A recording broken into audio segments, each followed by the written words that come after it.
Welcome to a special interview episode of War of the Rebellion, Stories of the Civil War. I am your host, Leon, and today we are covering a musical production titled The Lincolns of Springfield. Joining me today is the writer and composer Terrence L. Cranert for this new musical that is already running. It premiered back on June 15th, and it continues its run through July 30th, 2023. So if any of my listeners are having a free day, head on over. The website will be down in the show notes, and you can go see it today. This live show is at the Peggy Ryder Theatre at the Hoogland Center of the Arts in Springfield, Illinois. It is a family-friendly musical about Abraham Lincoln, Mary Todd Lincoln, and the romance that brought them together to form, quote, America's first power couple, unquote. Mr. Terrence Cranert, Mr. Terrence, thank you for joining us today on this beautiful morning. It is my absolute pleasure to have you on.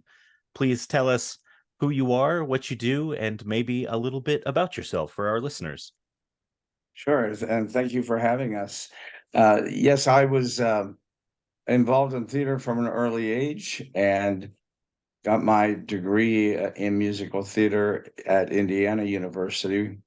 And before I went out into the world and got a real job, I was working as an actor in New York.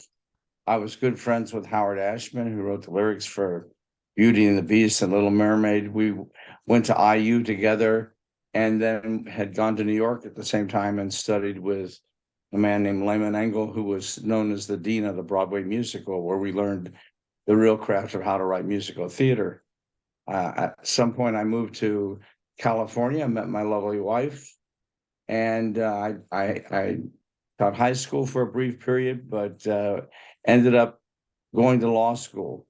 So I've figured if I was ever going to be able to buy a house in California, I needed a better job. Of course. And so I figured I was trying to figure out what I could do. And I figured, well, I could write and I could act, so I'd probably be a good trial attorney. So I became a trial attorney.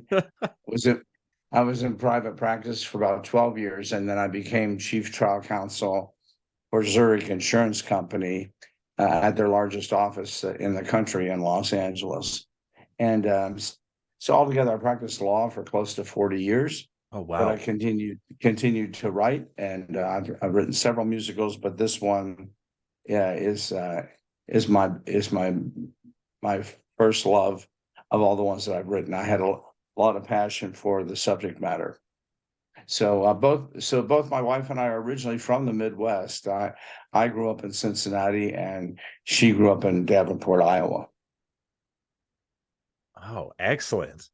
That's amazing. You we could do a whole podcast just about your life, it sounds like, with how incredible it's been. The people you've met, the places you've been, and the cases you've been a part of, I'm sure. Oh my goodness, yes, and when I lived in New York and then did my stint as an attorney, but at the same time, I wanted to develop this show in particular. So about 10 or 12 years ago, I began co-producing shows on Broadway. I co-produced A Night with Janis Joplin, for which Mary Bridget Davies was nominated for Best Actress in a Musical.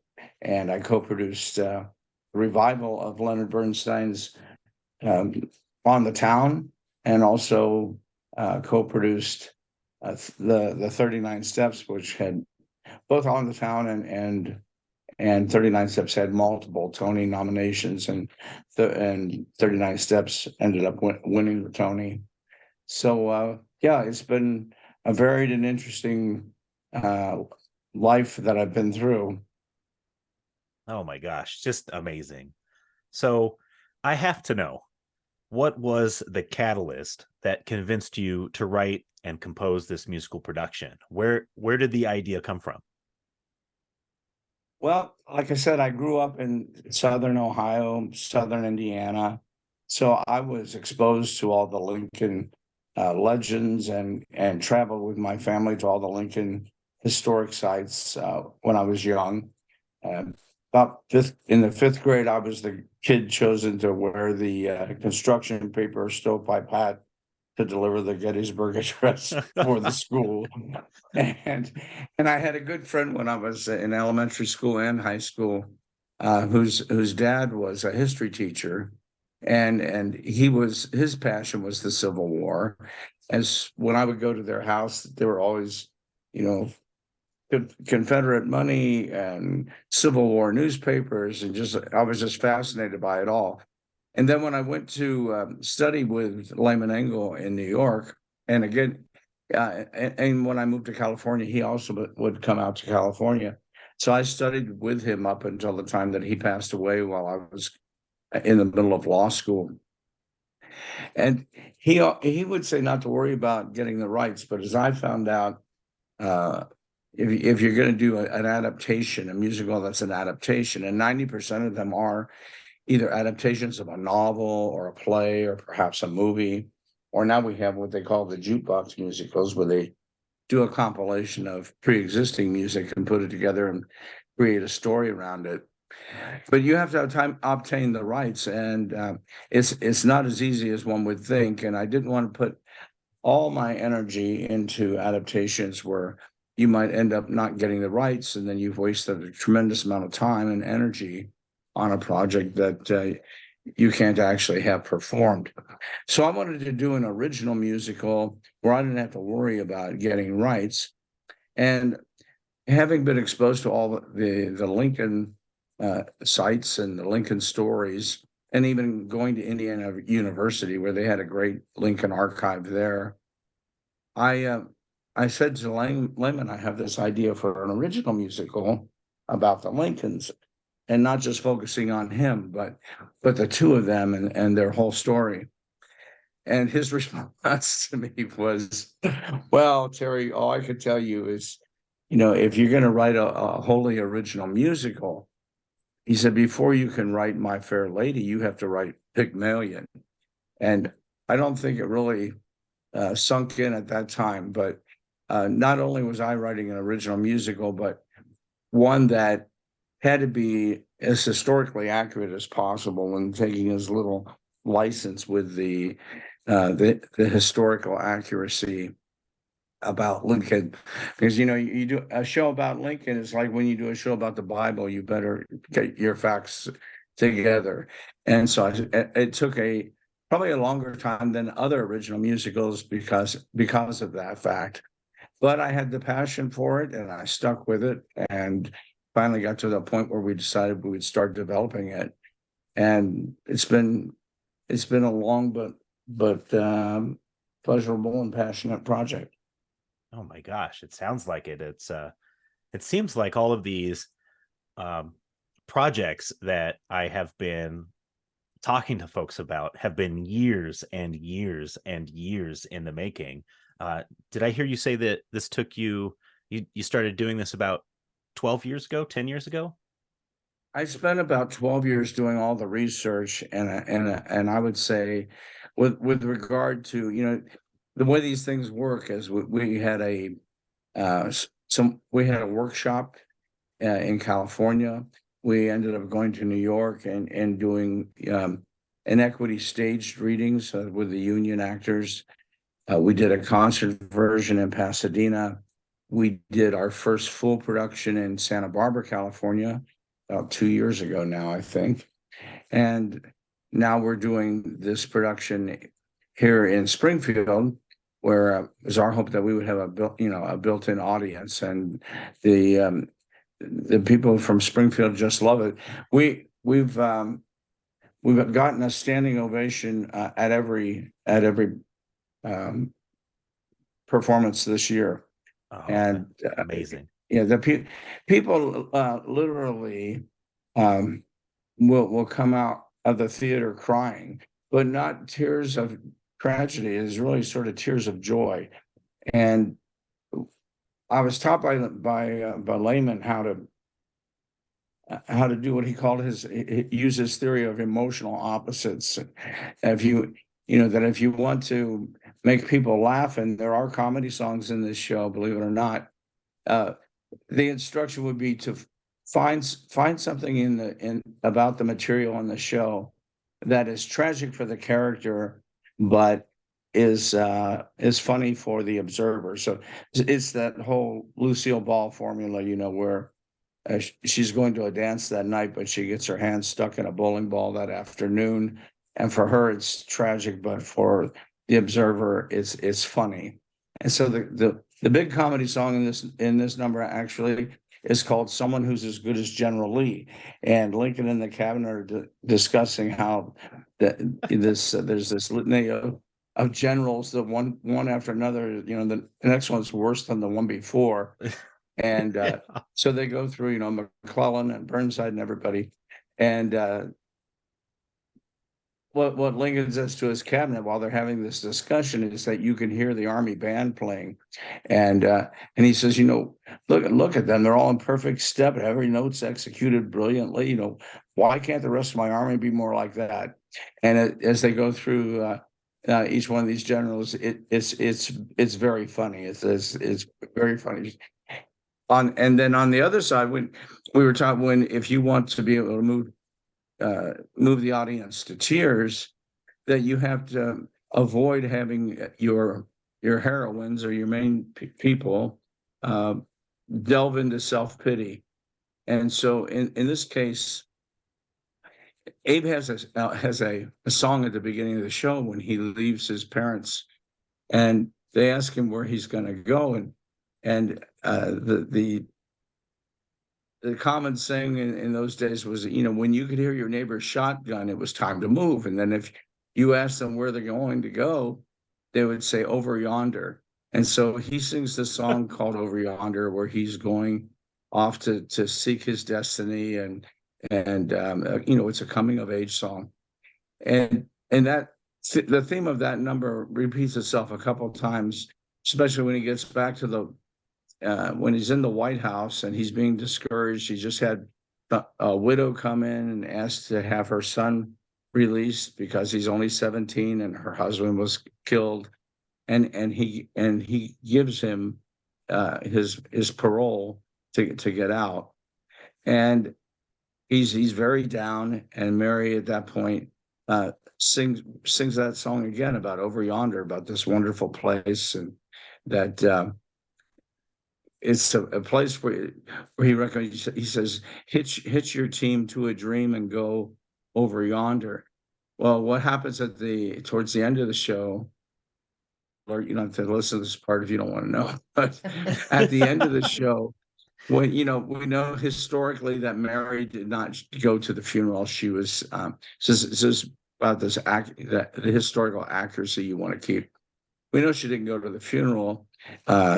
She's lost her husband. She's lost two sons, that have predeceased her, and she's there with her best friend Elizabeth Keckley, who is an amazing woman in herself. She was a former slave who bought her own freedom and the freedom of her son by working as seamstress for high society people, and then moved to Washington, D.C., and became Mary's dressmaker, and made all of her dresses from her inaugural gown through her widow's weeds that she wears at the end of the show. Wow. And becomes Mary's closest friend and confidant. And she's kind of our storyteller in the show. It gets to the end, and Mrs. Keckley and little Tad is the youngest who still has survived. They are going to the funeral, and Mary is not going. And before they leave, Tad goes back to his mother, and this is the very last number. He asks her, we will.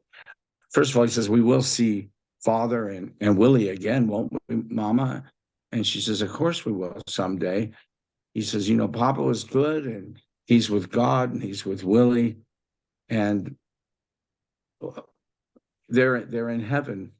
And then he says, "But where is heaven, Mama? What's it like there?"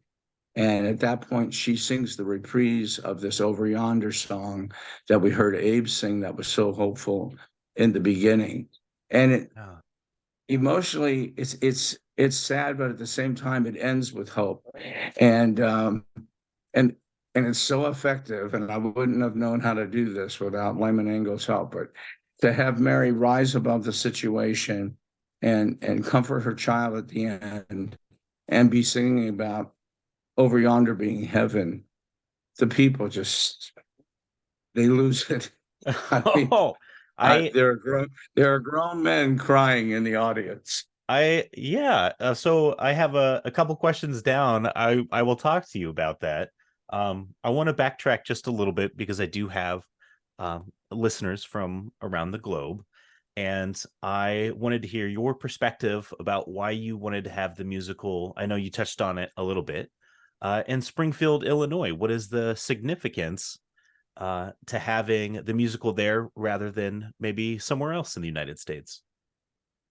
Well, the musical is in development. Like I said, we did a workshop in California. We had stage reading in New York, and these things do take a long time to develop. And we didn't want to trying to directly go to New York. We do have a lot of interest from Ford's Theater in Washington, Oh, of and course. yeah, and there are the people who are in these various Lincolns associations. There's one that's I guess it's called the Abraham Lincoln Association. They're a national group. The head of that group called me the other day, and they're so excited about this show. So we wanted to come here. I did a lot of my research here. When I started doing the research, they didn't have the internet, so I was reading everything I could find about Lincoln. There were archives at Indiana University. I had gone to the Huntington Library in Pasadena, where they had Lincoln scholars, and wanted to get everything as accurate as possible. But as far as coming to Springfield itself, we felt that Abe lived here for 25 years.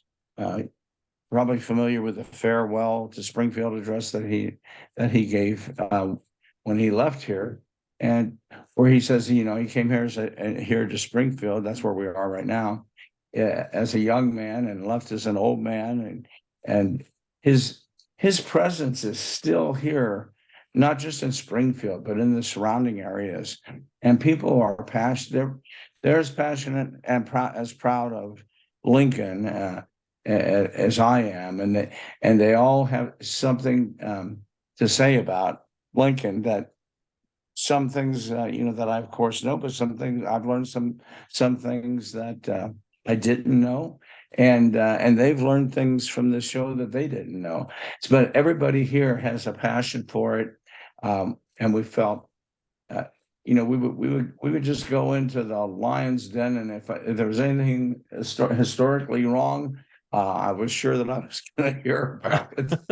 And I've heard some minor things, but overall, I think they're amazed. They're amazed how accurate it is. They're amazed how educational it is, yet how entertaining it is, and how it is family friendly. I pride myself that there's not one swear word in the whole show, and it's people are coming with their children, and when they leave, they just they thank us for bringing the show to Springfield. So we thought we would get a warm reception, and we have. Oh my gosh. Well, obviously well deserved because having just listened to some snippets of the music myself, I was incredibly impressed. Um, and it's amazing that you went and did so much research over such a long time to get it right, because it sounds like it's paying off. But without giving too much away, can you tell us what the musical is about? What does it encompass in Abraham Lincoln and Mary Todd Lincoln's lives? Well, the show has what we call a very large arc. It's going from the time when Mary was about 10 or 12 years old until after the assassination. So the whole first act is how was it that this unlikely couple came to be together? This Southern belle from a slaveholding family who marries this backwoods genius, but who was self-educated. She's very well educated, and she went to a French finishing school. She's from a high, social plateau. Her family, is against the marriage because they don't think that he's a good match, that he's too poor, and that he's not well educated, and that he's so tall. The first act is how you hear from Mary when she's very young, that she said this to everyone who would listen, that she was going to marry a president and live in the White House. And she was determined to do that.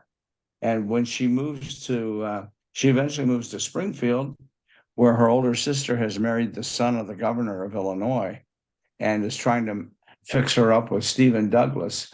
But when Mary and Abe meet at this cotillion at the Edwards mansion, it's kismet, and they have this on again, off again romance through the first act, mainly because her family is against the match.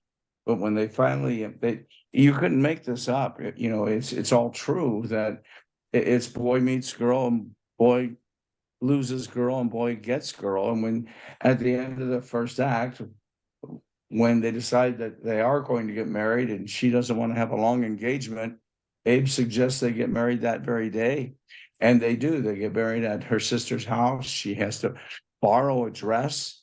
And Abe runs around and gets the Reverend Dresser and some friends of theirs, and they get married right there at the Edwards home. So a lot of people don't know that whole story. Oh, and wow. A lot of people don't know also that Mary was raised by a household slave who was a nursemaid to the Todd family. And she must have been very busy, because between the first wife and the second wife, the stepmother, they had about 14 or 16 children in the house. And this household servant, Mammy Sally, served as a surrogate mother for Mary, because her mother had died at 6, and she didn't have the good fortune to have a great relationship with her stepmother like Abe did. It was just the opposite. And so they sent her off to finishing school and other schools, where she became very politically astute and very well educated, better educated than most of the men at the time. And Abe was impressed with that when they met. And we like to say, or Mrs. Keckley likes to say in the show, that, had it not been for Mary, I believe it's doubtful that Abe would ever have aspired to be president. She was the one who encouraged him, and she had her mindset on marrying a president and living in the White House. And by golly, she ends up manifesting that. So that whole first act is the romance. The second act, of course, he becomes elected president, and there's a traveling song called "On the Stump," where he's running for the Senate of Illinois, but by the end of the number, he's the president-elect, and they go off to Washington. At that point, it becomes an up close and personal story, primarily about the two of them against the background of the war. And you see how the ups and downs, where they have, at times it's a very loving relationship, at times it's very contentious, because Abe is caught in that conflict between his duty to his family and his duty to the country. And he has to put his duty to the country above his family for the duration of the war. And it was very hard on Mary Todd. I think this show vindicates her. One of the reviews that we had said that she gets her rightful place, where she gets to come out of the shadows and more into the spotlight, as being the what we call the power behind the saint. That if it weren't for her encouragement and her drive, he may never have been president. And the sad thing is, of course, everybody knows the end of the story. I say it's like Titanic. The ship's going down, but you still go along for the ride, and even though you know what's coming, it hits people hard. And there's a great song in the second act, just before the end, called "Bind Up the Nation's Wounds," and it's sung by this tremendous singer, Mikal Connor, who's was in Broadway on Ragtime, and I can't even remember the other show, but he's a Broadway veteran. Our Abe is a guy named Matthew Patrick Davis. He's also a Broadway veteran. Our Mary hasn't really done Broadway, but she studied in England. She studied at the London Academy for the Music and Dramatic Arts, and she's just a fabulous soprano. And then because of this large arc, we have Mrs. Keckley, the one I was talking about, who was a former slave herself, but became free by buying her own freedom. And she's the storyteller, and she can sort of fill in the gaps as we keep jumping forward in time, but she keeps the chronology together. And she's a tremendous singer as well. And the ensemble, and also I can't forget my wife. My wife, Becca, she was with the Los Angeles Civic Light Opera. She's classically trained. Oh my and goodness. She plays the French finishing school teacher, Madame Mentel. And then the rest of the ensemble, we have a gospel choir that backs up Mrs. Keckley, and a tremendous ensemble. The choreography is fabulous, and the orchestral arrangements, we're using pre-recorded arrangements here in Springfield, but they're just tremendous. I was going back and forth between California and here, helping to do the cast recording and rehearse the ensemble in California. And we brought in players from the Los Angeles Philharmonic and created a string section, created a horn section, woodwinds, and recorded everything live in the studio, and then added these wonderful singers that we've had. So we have a tremendous studio cast recording. That the physical CDs have just been produced, and we're about ready to release everything on Spotify and all the streaming music venues. So that'll be out soon. All right. Well, that's great to know. That was one of my questions, so I'll go ahead and cross that off.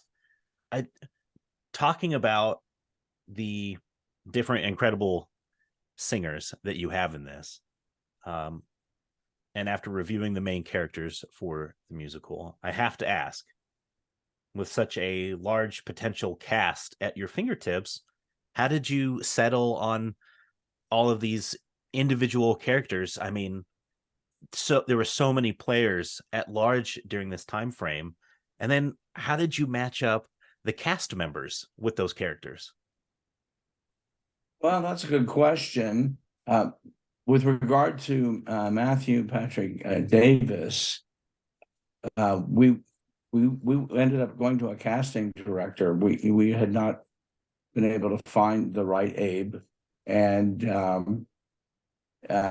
he was brought to us, and we knew that we wanted him from the very beginning. He has a great voice.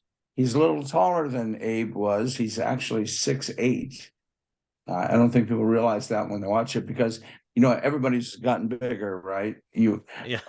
I'm amused when I go to a mission in California and the doorways are so short, and the armor, and the Spanish armor is so small. So I think relatively they're about the same ratio that Abe and Mary would have been. But the other thing about Matt is I was an actor myself, and have directed this version, and he really listens and has developed a great feel for all the Lincoln-esque humor, and there's a lot of it in the show. And he's able to tell those long jokes like they told in the old days. Lincoln's stories that he collected, I don't know where they all came from, but it was similar to like Mark Twain, where people would having storytellers was a big deal. And his father was a big storyteller. And there was a whole collection of his stories that had to be confirmed by at least two witnesses that he told these stories. And they were collected by a professor who I worked with on the show from the Huntington Library, Peter Zell. And it's a book called Lincoln Laughing, a collection of all his stories. And they are spaced throughout the show. This show is more like a Rodgers and Hammerstein or a Lerner and Lowe musical from that golden era of musical theater in New York. And the songs they vary in terms of the style. So there are songs, like I said, that make you laugh. There are songs that will make you cry. There are what we call charm songs. I would say Madame Mentel certainly sings a charm song. There are, as I said, the I Want songs, which express from the beginning what does that character want and how are they going to get it. And once you hear that song of what they want, then you're rooting for that character for the rest of the show. So there's every style of musical theater that makes the music varied, and yet it all melts together very well. But I'd like to say that a good musical, in my opinion, is sort of like Space Mountain. Living in California, we used to take our kids to Disneyland all the time, and I'm not a big roller coaster fan, but one of my kids talked me into going on Space Mountain, and of course it broke down with just my luck. But the thing was, Space Mountain is in the dark, and there are projections of planets and galaxies as you're riding along, and you can't see the track. That's sort of the genius of the whole thing. Is like on a normal roller coaster, you can see where you're headed and up or down or sideways. But on Space Mountain, it's all takes place in the dark, so you don't know exactly where you're going. You're just going along for the ride. And I feel like a good musical should be like that. There's really a tremendous amount of structure, but you don't want the audience to see the structure. You just want them to go along for the ride. And that day at Disneyland, I remember they had to flip on all the work lights to fix whatever the problem was. And then you could see all the framework for the roller coaster.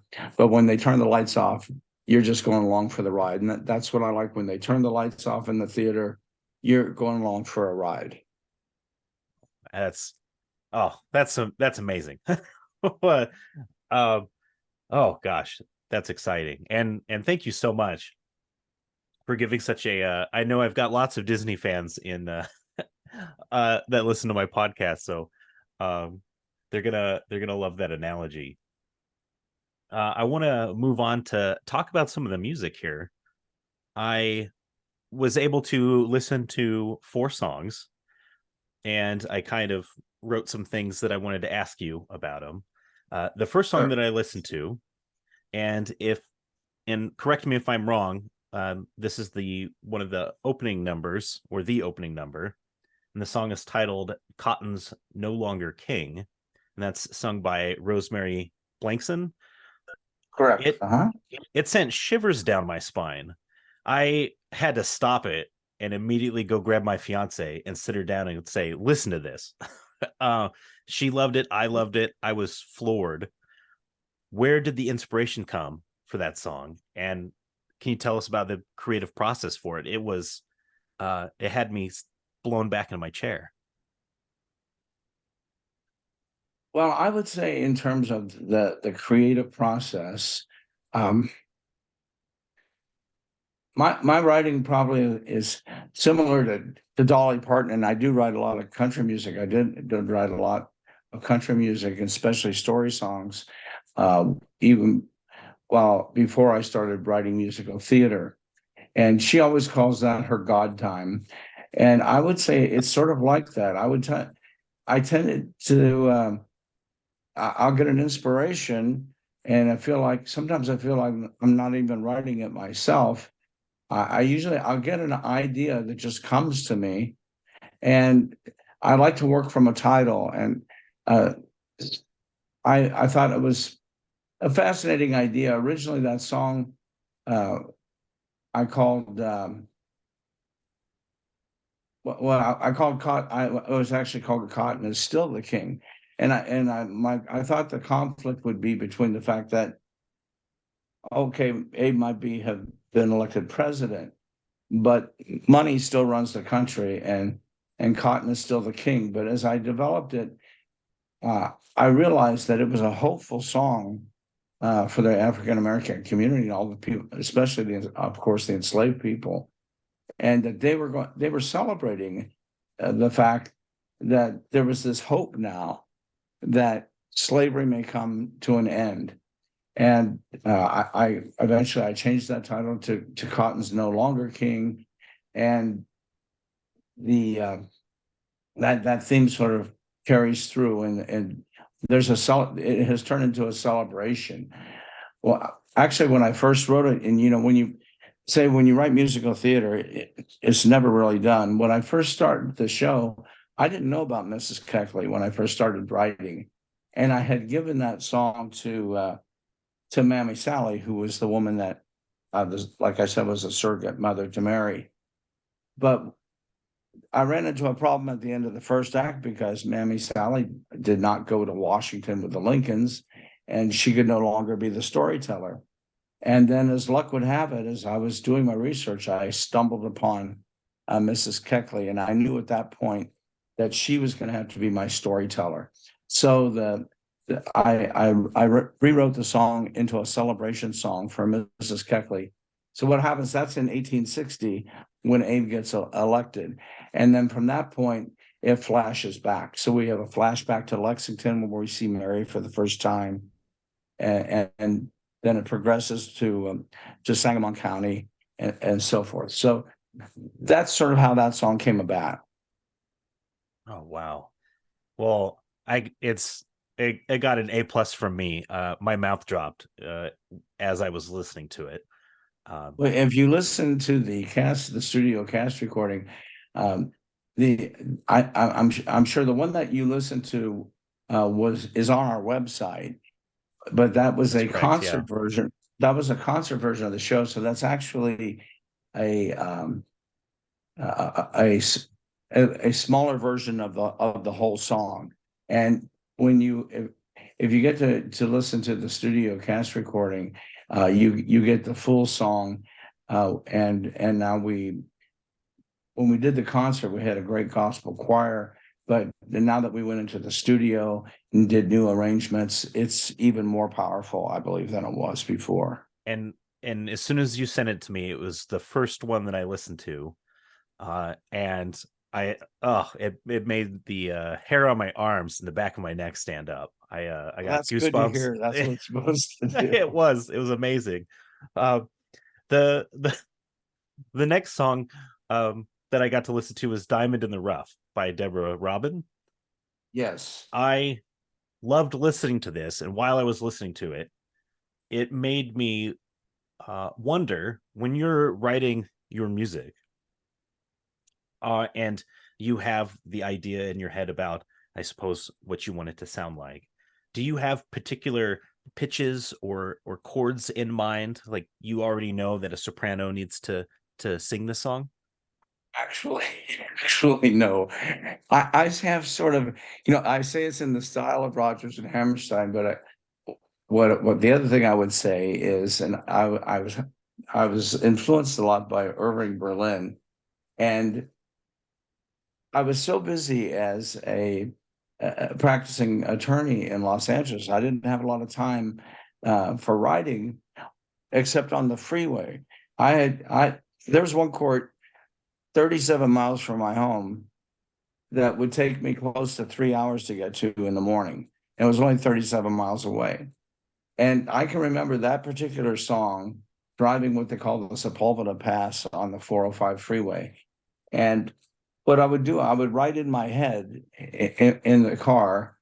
And sometimes if I had a portable dictaphone, I would maybe sing some of the music. But what I generally would do, I had read, of course, that Mary referred to Ava as her diamond in the rough, and that she was going to be the woman behind him that could help him be successful.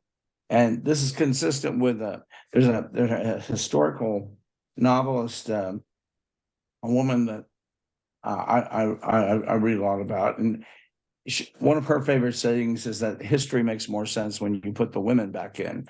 And that's sort of what this show does. When you put Mary and Mrs. Keckley in the show, you started getting a real sense of how exactly was it that this guy, who was pretty rough around the edges, was able to be, gain the sophistication to become president, and taking nothing away from him. I mean, he's a genius and politically astute, but he needed her to be behind him. And so she was she says in that one of my favorite lyrics in the show is at the very last verse of that song. She says, this diamond in the rough, how I'd love to be the one to help him shine, and until at last I understand every facet of the man, if that diamond in the rough were mine. And I can tell you that my working lyric before that was, I'd polish and I'd buff and I'd give him all my love. And I told that to my wife, and she said, "That's horrible. You've been through a lot from that." So my wife was very much the same way behind me. And if I run things past her, she's not afraid to tell me, "No, that's not good enough. Keep working on it." And I can remember being on that Sepulveda Pass when that lyric came into my head, and I thought, well, thank my wife and thank God that I came up with such a much better lyric. Which the facets, of course, referring to the facets of a diamond. I do a lot of that, and Irving Berlin did a lot of that. He mostly wrote in his head. There's a famous story about him where he became the music writer, both lyrics and music, for Annie Get Your Gun. And originally that show was produced by Rodgers and Hammerstein.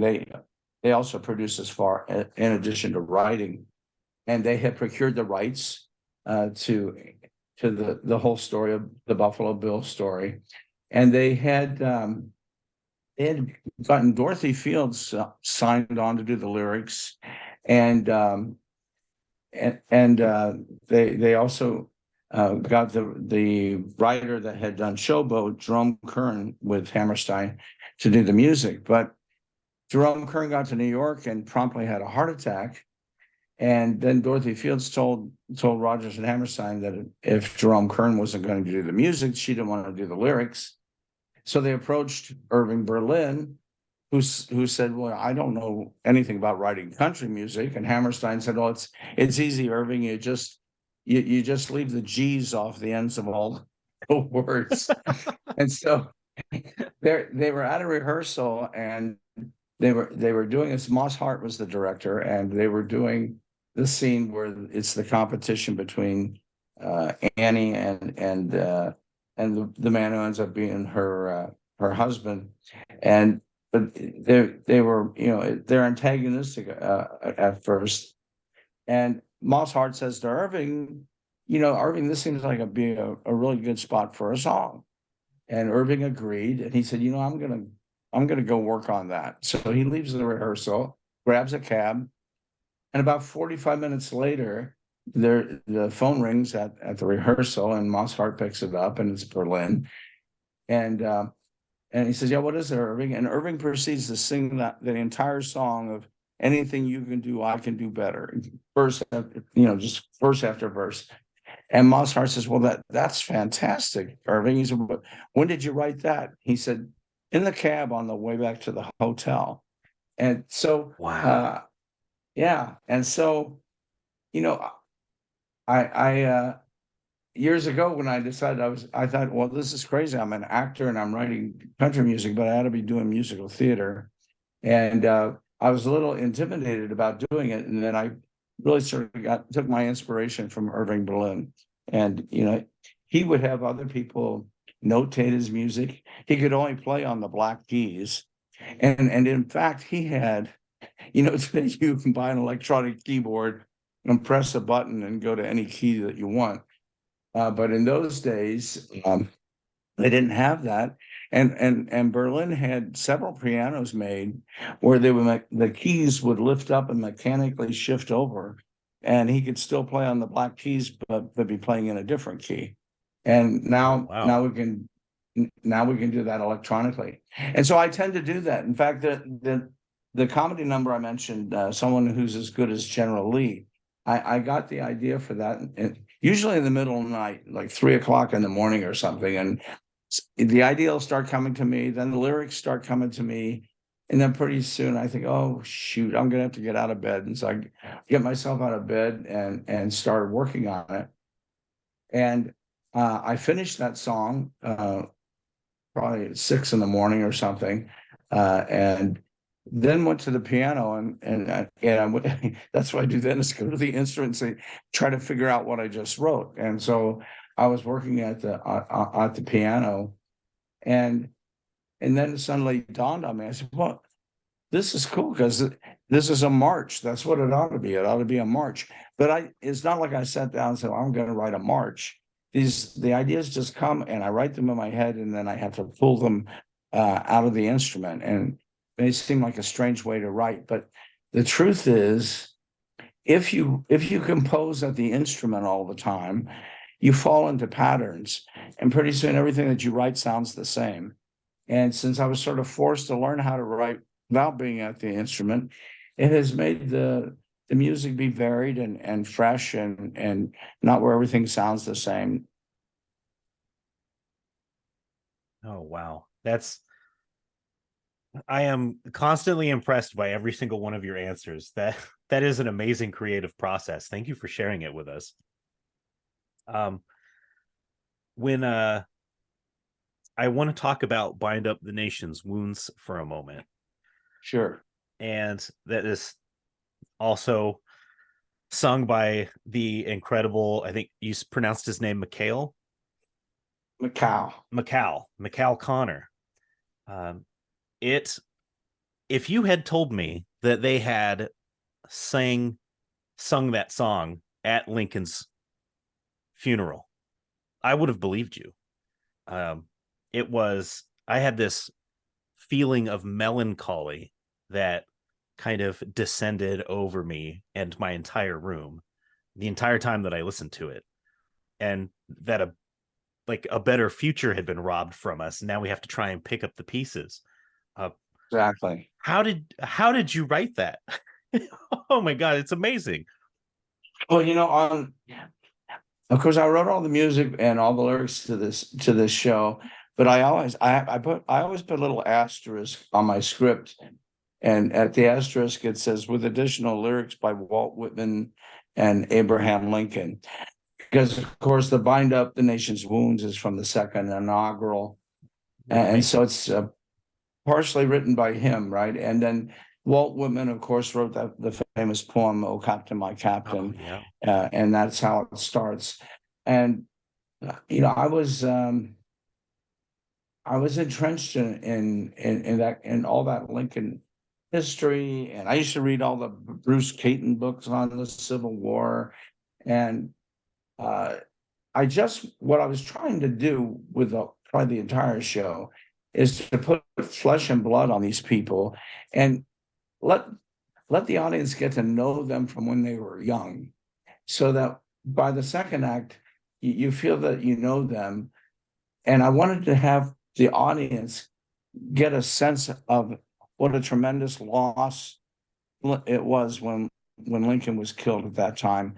And I know that you're a Civil War enthusiast, and anyone who's ever looked at the photographs and seen all these different funeral receptions. I don't know. They built all these memorials or whatever it was. What I don't know what to call them, but as you know, as he went from Washington to Philadelphia and Cincinnati, wherever they went, people were in mourning everywhere, and I wanted to have the country, the current country, try to understand what that was like, and the putting that song together, I think it really it captures that, and it not only captures that feeling, I think, but in a sense, it's very timely.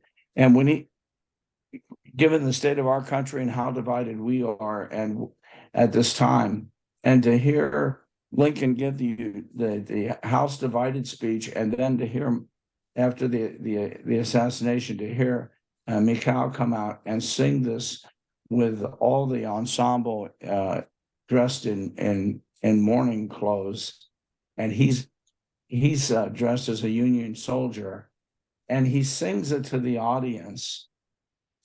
And when it gets to the end and says, that Master Lincoln's gone, it's true. If he were here, he would say to you, you've got to bind up the nation's wounds. It's chilling, and the audience can feel it, and they relate to what's happening today. And how it came about, I don't know. I can only say I think it was inspired. It certainly it must have been, because once again, another one of your pieces knocked me right back into my seat. And speaking, we talked about this earlier about crying coming after watching this. When I listened to Over Yonder, sung by Matthew Patrick Davis, who plays Abraham Lincoln, when I first listened to this song, I can quite unashamedly say that I cried right here in my studio. And just I couldn't, it was so emotional. What are you doing to my emotions, Terrence, with this music? And this reminded me of the America we all want, the idea of it, the future, the past, everything we want to strive for as a country. It felt like it was all rolled up into one. Oh gosh, can you tell us a little bit about that? Well, like I said earlier, part of that was by design, that myself and Howard Ashman and all the people who had the good fortune to study with Lyman Engel learned about, to bring an audience to tears, and not necessarily negative tears, but just an emotional state. I think that with Over Yonder, it speaks to sort of a lost America, and we're at a stage again where a lot of people believe we could lose the republic, and it's speaking to all of that, and it's by design, that again, especially when it comes back at the end, and Mary sings it again to her son, who's just lost his father and already lost his brother. To be able to try to rise above that, it's sort of that. It's a kind of a tired statement, I guess, but it's the idea that you have ordinary people placed in extraordinary times, and they're able to somehow rise above that, and it's heroic, and that is all those emotions. Even the song that precedes that, "Save Our Union," it's palpable in the theater as we're doing this production, when they sing the song about "Save Our Union," and Mary is singing because of all the contention that has formed between them. She's singing about saving their marriage, and Abe is singing about saving the country. And it's palpable when he goes off to Gettysburg after singing that song, and the whole ensemble is there. You can feel the audience relating to that. That we're at a time now again when we need to save the Union, And those thoughts, you can't help but have those thoughts run through your mind as you're listening to it, but knowing that there is a higher power, there is hope, and I want to give people hope. Well, you certainly pulled it off. I can tell you that much. It was I was not expecting to have so many emotions stirred inside of me so early in the morning. Uh this Well, you're was not the only one. When we first workshopped the show, my wife and I had a small private school that we ran for a while with a concentration on the arts. And actually, our first workshops were at the school where we had the students play a lot of the roles, and their parents actually played the adult roles. And as I told you, I used to write country music, and a good friend of mine who's now passed away, uh, guy he went by Cowboy Shane, and he was a great entertainer and a good songwriter himself. I invited him to come to just this little workshop production, but the essential parts of the show were there. It didn't matter that it was kids and parents that were putting it on. And so when I always like to, get out into the audience to see what the reaction is as I was working on the show and see if I was going to be able to draw those emotions out. And my young son, who's now he runs the lights for me and created all of our projections for this production. But he was at that time, I don't know, maybe 8 years old or something, and he knew this friend of mine. We went out into the audience, and I could see him from the back, and I called his name out, and he turned around. My son was standing with me, and there were just tears rolling down his cheeks. And when we were done that day, my son was in the car with me, and he said, "Dad, you made a cowboy cry." So, oh my goodness, that's adorable. Yeah, and very true. I'm a Marine and you made me cry. And wow, that's sympathy. it's yeah. Oh my goodness. Thank you so much for joining this on this episode of War of the Rebellion. We're almost out of time. I want to leave you with the last word. Is there anything that you would like the audience to know, either about yourself, about upcoming work or this work, or about how the audience can see this musical? Well, I would say I would just like to give a lot of credit to my wife. She's helped produce this show. She performs in the show. She has believed in this show. At times when I felt like giving up on it, she encouraged me, and so I guess this show makes more sense when you put the women back in too, because she has been with me the entire time, and I probably wouldn't be here doing the show if it weren't for her. So I like to give her credit, and credit to all the tremendous cast, all the people who've helped me, and Lyman Angle. Oh, absolutely amazing. Thank you so much for everyone listening. The Lincolns of Springfield is playing now from June 15th to July 30th, 2023. Go online to the lincolnsofspringfield.com. You can get your tickets there. If you got to drive there, drive there. If you got to walk there, walk there. And if you got to fly there, go for it. This musical is something else. You got to go. But with that, we will see you in the next episode, and thank you for listening. Bye-bye. Thank you so much, Leon. Have a good day.